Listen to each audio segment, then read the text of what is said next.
ఇప్పుడు మీలో ఇక్కడ కొంతమంది రైతులు ఉన్నారు కదా, కొంతమంది పశువులు బర్రెలు అవి పరిచయం ఉన్న వాళ్ళు ఉన్నారు కదా.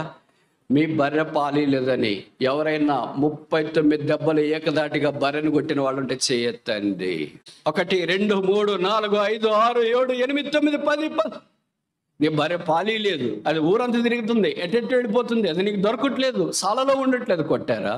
నీ ఎదుట ఉన్న పశువు నీ పొలములో సరిగా పని చేయకపోతే ఏకదాటిగా నా పశువును 39 దెబ్బలు కొట్టాననే రైతు ఎవరైనా ఉంటే ఇక్కడ చేయొద్దండి.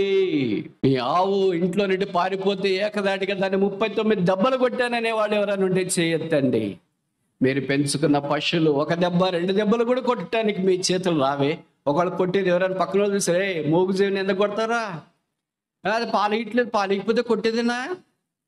అది దొడ్లోకి రావట్లేదు, దొడ్లోకి రాకపోతే కొట్టేదేనా? దాన్ని సరి చేసుకోవాలా, సాధు చేసుకోవాలా, చక్క చేసుకోవాలని ఊర్లో పెద్ద మనుషులు లాంటి వాళ్ళు చెప్తారే. దేవుడు తన ఏకైక కుమారుణ్ణి శిలువ మీద అప్పగించిన తర్వాత రోమా సైనికులు 1 దెబ్బ 2 దెబ్బ 3 దెబ్బ అలాగ చల్ చల్ చల్ చల్ అని భోగిస్తుంటే, ఒక రైతు వయ్యుండి ఎద్దును కొట్టడానికి ధైర్యం చాలదే, ఒక సామాన్య వ్యక్తి వయ్యుండి నీ బర్రెను కొట్టడానికి ధైర్యం చాలదే, ఒక తల్లి వయ్యుండి ఒక తండ్రి వయ్యుండి నీ కుమారుని 39 దెబ్బలు కొట్టడానికి నీకు ధైర్యం చాలదే.